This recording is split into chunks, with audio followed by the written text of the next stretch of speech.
Hello, this is the Provoked Prawn, and this is a video to compare two lightweight gaming mice, both with a honeycomb design and some very nice features. This is the HyperX Pulsefire Haste, seen here, complete with grip tape, and the Roccat Burst Pro. These are two honeycomb lightweight gaming mice with a number of interesting features that make them worth comparing. Now, the Roccat Burst Pro, as you can see, has a honeycomb design to it, but comes with an interesting outer shell that protects it from dust and dirt, which makes it interesting. But they're both comparable in a number of different ways. They both have 16,000 DPI as the maximum level, for example, and they're both designed to be lightweight, although the Pulsefire Haste weighs in at 80 grams and the Roccat Burst Pro is 68 grams. So if you want to know immediately which is the lightest, the Burst Pro is the one to consider. That doesn't mean that the other should be dismissed though, because they are both nice in a number of ways. Now, I've unboxed and reviewed both these mice separately, and if you want to see an in-depth look at them as well as a dive into the software, then please be sure to check out the links in the description. But now I'm going to talk to you about the main differences between the two. Now, the Roccat Burst Pro, when you first get it out of the box, is quite a stealthy looking mouse without the RGB on. You'll see it has some very nice features that include what looks like a brushed aluminium surround around the mouse wheel, although it is actually plastic. It has a really nice textured side grip to it, which you'll see in a minute. And as I said, it has a lightweight design with that interesting outer shell on it. So you sort of have the mix of both worlds where you don't have to worry about dust and dirt ingress, but you still have a lightweight mouse with some nice RGB lighting. Now, this mouse has a 400 IPS max speed, 50 Gs of acceleration. Those two things should be noted because the Pulsefire Haste has the 450 IPS and 40 Gs acceleration. So there are differences in the specifications, and I'll leave all the information on that in the description so you can check that out. There are a number of programmable buttons on the Burst Pro that you can see. You've got these nice large side buttons as well as a really nice and interesting textured side grip. You will notice it does look quite slick in these shots. I actually found it wasn't too slippery in the hand. I didn't really struggle to use it, and so it was quite a delight in that way. It also has some interesting highlights, as I said, in the form of that RGB lighting, although it does look a bit odd. Now, the HyperX Pulsefire Haste is also interesting. It has 6 programmable buttons, multiple different DPI levels that are adjustable with that DPI button on top, which is the same as the Burst Pro. They both have customizable DPI levels. This has a 1000 Hertz polling rate and up to 16,000 DPI. But what makes it interesting for me is this design aesthetic, which you'll see includes a quite rough textured PBT sort of style finish on it, which isn't rough to the hand but allows you to grip it nicely. Underneath, you'll see there are PTFE slick feet. They are quite small though, and as you'll see in a minute, the Burst Pro has much larger ones. Now, this is an 80 gram mouse, but it does feel a bit lighter, although the Burst Pro is definitely lighter, and as you'll see, it has some very slick feet on the underside. So this is it with the stickers on it as it comes out of the box, but once you peel that off, you'll see some large PTFE areas. Now, there's a difference in the sensors on these ones as well.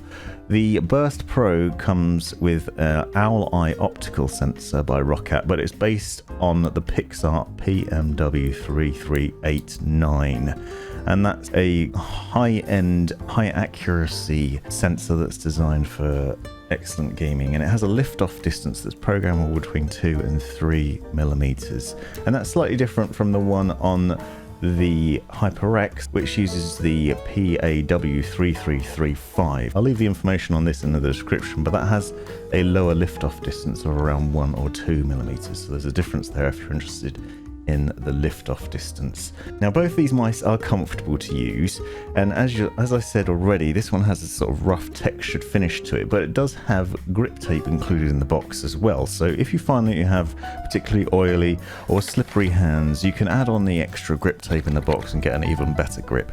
That grip tape is also a really nice quality. It's quite a thick textured grip to it, and so it sticks on easily and doesn't have any problems with bubbles or anything like that. But as standard, it's nice to use, and you can see it here. It is a nice looking mouse and it is comfortable, and I found it really agile despite being slightly weightier than the Burst Pro. It feels really lightweight in the hand and it moves around nicely. It's got a nice flexible cable to it, and it dashes around the desk without much fuss. you have 6 programmable buttons that are customizable within HyperX's Ingenuity software, and you can tweak them to include macros and all sorts of other things. And it's button programmability that make these two quite different. On the face of it, they look very similar in the number of programmable buttons, but actually the Burst Pro wins, and the reason for that is that it includes Roccat's Easy Shift technology. So you have the standard hardware buttons included here, as you can see, but if you dive into the software, you'll find you actually have access to a lot more. The Easy Shift technology allows you to program a secondary action to your mouse buttons when you're pressing another button, and if you're using Roccat's keyboards, then you'll also be able to program the button on there as well. So basically what it means is you can program it so you can hold one button, and even if it's just on the mouse, you can hold one button down, let's say a side button, and press another button at the same time and get a secondary action that could include a macro. So although there's only a few hardware buttons, you actually have the ability to program extra actions buried within them, so that makes it a lot more interesting in my mind. It also uses Roccat's Titan optical switch setup, which is up to 100 million clicks in terms of the life cycle, whereas the Pulsefire Haste uses TTC Golden Micro Dustproof switches, but they're only up to 60 million clicks in terms of durability. So again, the Roccat Burst Pro wins on paper. However, they are both very nice to use with a comfortable and satisfying click action. One of the highlights I like about the Pulsefire Haste is that the RGB lighting on the mouse wheel changes when you change the DPI.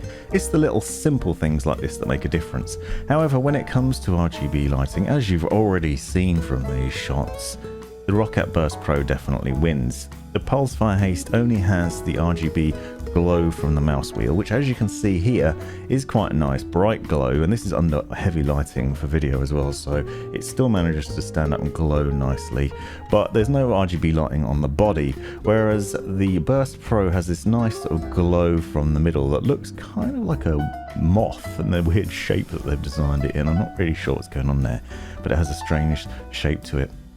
Obviously hidden under this textured outer shell, but it still manages to glow nicely, and at night you'll see it also glows on the main mouse buttons as well, and it doesn't seem completely symmetrical, I'll be honest. Depending on what angles you're viewing it from, it doesn't work out perfectly, it looks a bit off.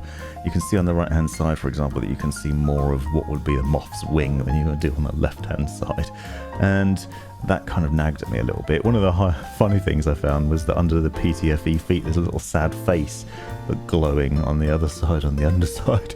I'm sure they didn't do that on purpose, but it looks quite funny.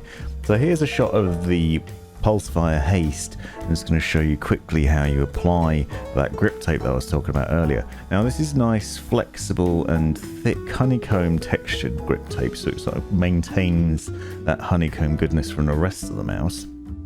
It's got a nice rubberized finish to it, but it's nice and thick, and it's easy to apply and then reapply. So you can see here that I made a mistake while applying it, and it's actually not perfectly positioned on that right mouse button, which is a bit of a nag. So you can take it off and reapply it with ease. It's pretty sticky. Another thing I've liked is that it's really easy to apply without getting extra air bubbles and things in there. And applying grip tape to other mice in the past, I've had issues with getting bubbles in it, and it can be frustrating, but this one's actually really well designed.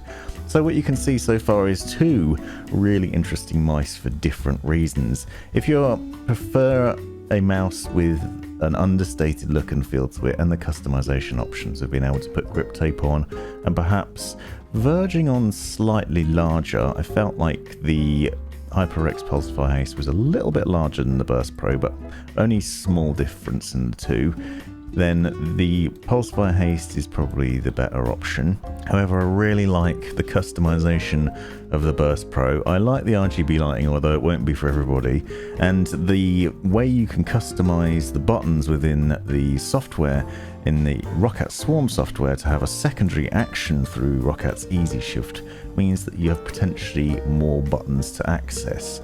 Also, minor differences, like the fact that the Pulsefire Haste has a very small DPI button, might be a niggle for some, where the Roccat Burst Pro has a much larger DPI button. Simple little things like that can make a difference to the overall design, but otherwise these are both Two fantastic mice with a really nice selection of options to them.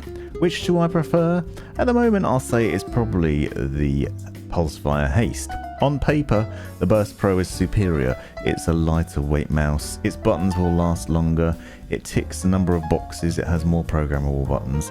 But I like the overall vibe of the Pulsefire Haste. It fits nicer in my hand and is more comfortable with that design. However, if you don't like the honeycomb nonsense and you worry about dust and dirt ingress and other things, then obviously the Burst Pro is a better option. This has been the Provoked Prawn. Thanks for watching. This has been the Provoked Prawn. Thanks for taking the time to watch this video. Hope you found it useful, interesting, hilarious, or all of the above. Be sure to check out the description for other information you might find interesting, and subscribe and watch these other videos as well that I think might be useful to you, and have a great life.